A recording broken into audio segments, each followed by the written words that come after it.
یہ جاوید نامے کی 31ویں نظم ہے، درویش سوڈانی کا ظاہر ہونا۔ علامہ اقبال کو یہاں پہ ایک مصری درویش کی روح ظاہر ہوئی، اور یہاں پہ لارڈ کچس بھی موجود تھا۔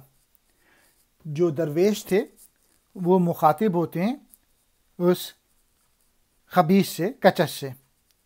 کچس نے سوڈانی درویش کی قبر کو کھود ڈالا تھا اور ان کی لاش کو رسوا کیا تھا۔ تو اس پہ وہ کہتے ہیں کہ ٹھیک ہے تم نے میرے ساتھ یہ کیا، لیکن اب تم دیکھو کہ تمہاری جو لاش ہے، جو تمہیں تو قبر بھی نہ مل سکی، تم تو سمندر میں ہی غرق ہو گئے، تمہیں تو مگرمچھوں نے کھا لیا۔ اور پھر اس میں وہ سوڈانی بزرگ بولتے ہیں کہ تم لوگ جو ہو بیدار ہو جاؤ اور اپنے اندر عشق پیدا کرو، ولولہ پیدا کرو، اسٹرگل کرو، جد و جہد کرو، اپنی صلاحیتیں بڑھاؤ۔ اور وہ پھر میسیج دیتے ہیں دنیا کے رولرز کو کہ تم لوگ کب تک صرف اپنا دیکھتے رہو گے، کیوں نہیں اپنے لوگوں کا خیال کرتے ہو، کب تک یہ مال و دولت جمع کرتے رہو گے؟ تم لوگوں کی سرزمین پہ کوئی عظیم لیڈر کیوں نہیں پیدا ہو رہا ہے؟ اور پھر تم لوگ کیوں مصیبتوں سے ڈر رہے ہو؟ تم لوگ کیوں مصیبتوں کا مقابلہ کیوں نہیں کر رہے؟ تم لوگ کیوں نہیں حدیث سے سیکھتے ہو حضور اکرم صلی اللہ علیہ وآلہ وسلم کی؟ اور پھر آخر میں منظر کشی کرتے ہیں کہ 2 ہرن جا رہے ہیں، بارش ہو رہی ہے، اونٹنی جا رہی ہے، درخت دھل رہے ہیں، اور آخر میں میسیج یہی ہے کہ اپنے آپ کو صحیح بلیفز دو، صحیح اپنے خیالات دو، جو کہ حضور صلی اللہ علیہ وآلہ وسلم نے جو بلیفز دیے تھے ان پہ عمل کرو، اور اللہ اور اس کے رسول کے احکامات پر عمل کرو۔ اب میں ایک ایک کر کے ایکسپلین کرتا ہوں۔ دفتن لہرا کے کڑ کی بر کے رخشاں آب میں، موجیں اٹھ اٹھ کر ہوئیں غلطاں و پیچاں آب میں، خلد کی خوشبو مشام جاں کو مہکانے لگی، روح اس سوڈاں کے درویش کی ظاہر ہوئی، وہ تپش تھی سیپ میں گوہر پگھل کر رہ گیا، سینہ کچس میں تھا پتھر پگھل کر رہ گیا، بولی اے کچس ذرا دیکھ آنکھ رکھتا ہے اگر، انتقام خاک درویش آئے گا تجھ کو نظر۔ سوڈانی درویش کا نمودار ہونا۔ علامہ اقبال کو زہرا میں اب چھوٹا فرعون، جو فرعون کی طرح سے بیہیو کرتا تھا، کچس، اب اس کی روح کو دیکھا انہوں نے۔ پانی کے اندر بجلی بے قراری کی حالت میں چمکی، پانی کے اندر موجیں ابھریں اور باہم ٹکرا کر پانی میں مل گئیں۔ بجلی جس طرح ادھر چمکی ادھر غائب ہوتی ہے، اسے بے قراری کا نام دیا گیا ہے۔ جنت کی جانب سے خوشبو آئی اور اس مصری درویش کی روح ظاہر ہوئی، اس کے سوز سے سیپی میں موتی پگھل کے رہ گیا، کچس کے سینے میں پتھر پگھل گیا، یعنی پتھر جیسا دل، وہ بہت بڑا سنگ دل تھا۔ درویش مہندی سوڈانی نے کچس خبیث سے مخاطب ہو کے کہا، اے کچس اگر تو صاحب بصیرت ہے تو ایک درویش کی خاک کا انتقام دیکھ، تو نے میری قبر کھود کر میری لاش کو رسوا کیا، لیکن تو عبرتناک موت مرا اور تجھے قبر بھی نصیب نہ ہوئی۔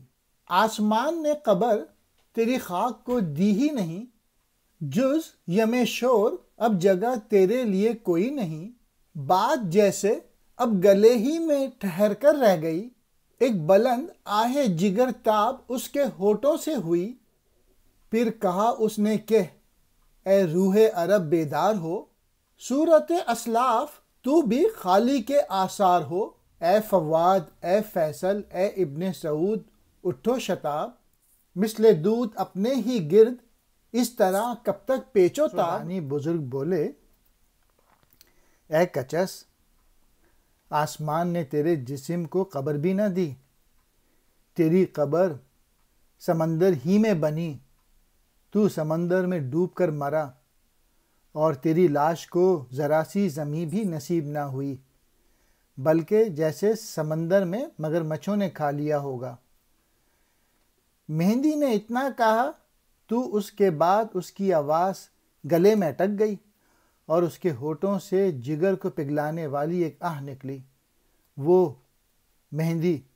پھر بولا کہ اے روئے عرب بیدار ہو جا اور اپنے اسلاف کی طرح نئے نئے زمانے تخلیق کرنے والا بن جا۔ اے فواد، اے فیصل، اے ابن سعود، تم کب تک دھوئیں کی طرح خود میں بل کھاتے رہو گے؟ مطلب یہ کہ تم حکمران کب تک اپنی ذاتی مفادات کو قومی مفادات پر ترجیح دیتے رہو گے؟ اور آج بھی یہی حال ہے۔ اگر آپ دیکھیں گے مڈل ایسٹ کے رولرز کو، زندہ سینے میں کرو وہ سوز جو جاتا رہا، پھر وہی لاؤ جہاں میں روز جو جاتا رہا۔ خاک بتھا ایک بشر دے خالد جانباز سا، نغمہ توحید پھر ایک بار دنیا کو سنا۔ اے تیرے صحرا کے ہوں نخل اور بالا و بلند، کوئی پیدا ہو نہیں سکتا عمر سا ارجمند۔ اے جہان مومنان شک فام و نیک نام، تیری جانب سے مجھے آتی ہے خوشبوئے دوام۔ تم اپنے سینے میں وہ سوز پیدا کرو جو کبھی پہلے تھا لیکن تم میں نہیں رہا۔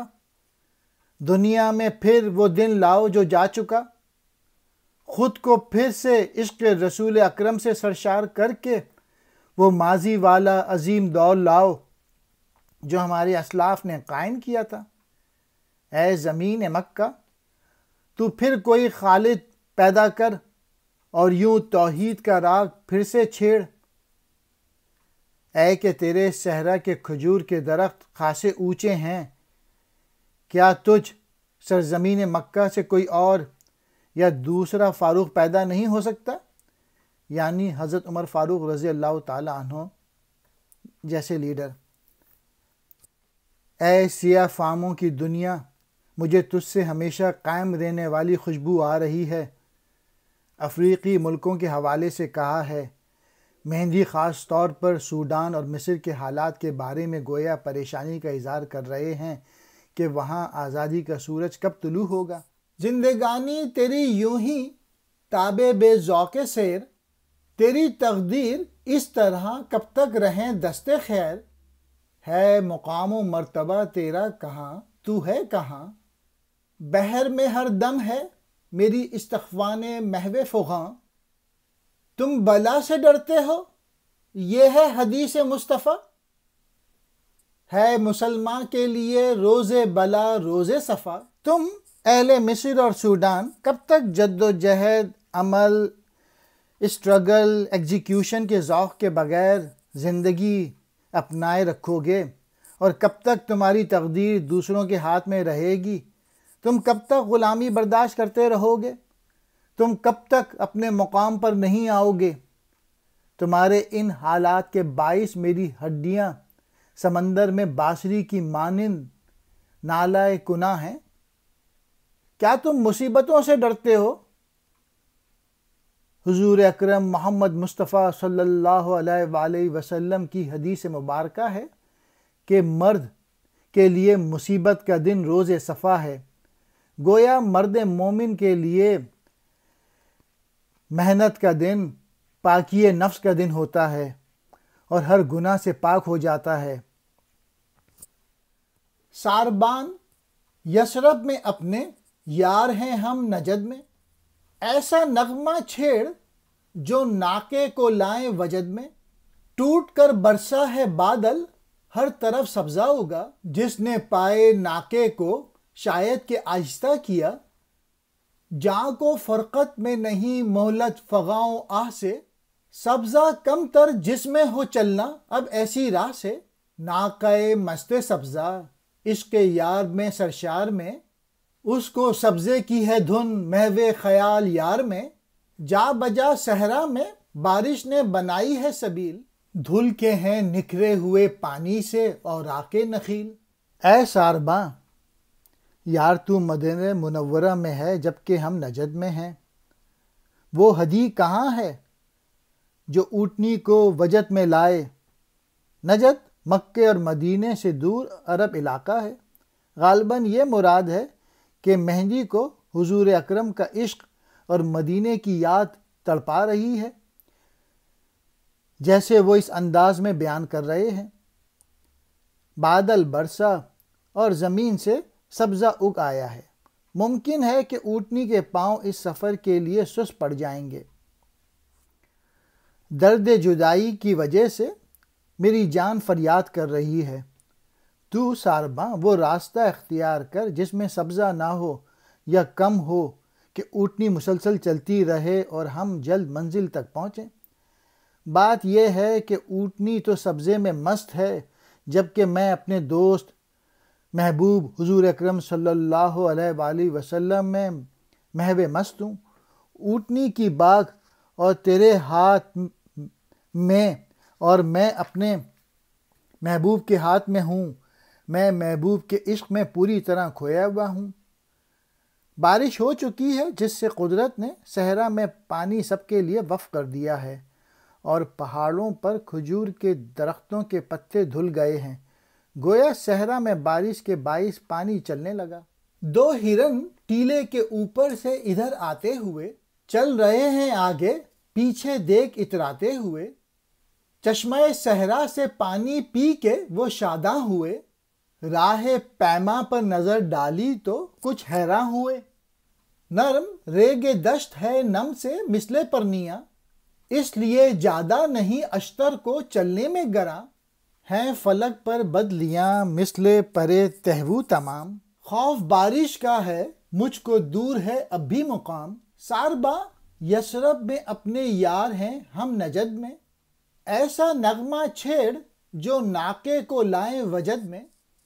وہ دیکھو سامنے ٹیلے کی چوٹی پر دو ہرن ایک دوسرے کے پیچھے آ رہے ہیں۔ یہ سفر کے دوران کی منظر کشی کی ہے۔ ان ہرنوں نے کچھ دیر صحرا کے چشمے سے پانی پیا، پھر راستہ چلنے والے مسافر کی طرف دیکھا۔ نمی کے باعث صحرا کی ریت ریشمی کپڑے کی طرح نرم ہو گئی۔ اس بنا پر اونٹ کے لیے راستہ دشوار یا کٹھن نہیں رہا۔ آسمان پر بادل تیتر کے پروں کی طرح رنگ رنگ کے حلقے بنائے ہوئے ہیں۔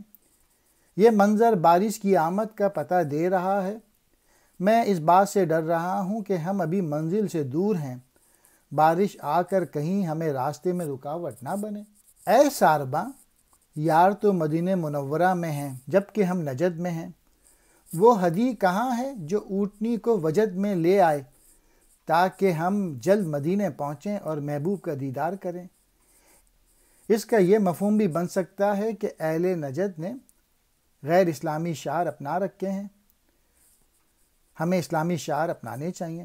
خدا کرے کہ کوئی ایسا مرد مومن سارباں مل جائے جو پیغام اسلام سے اونٹنی یعنی ملت اسلامیہ میں اسلام سے متعلق جذبے اور ولولے پیدا کرے۔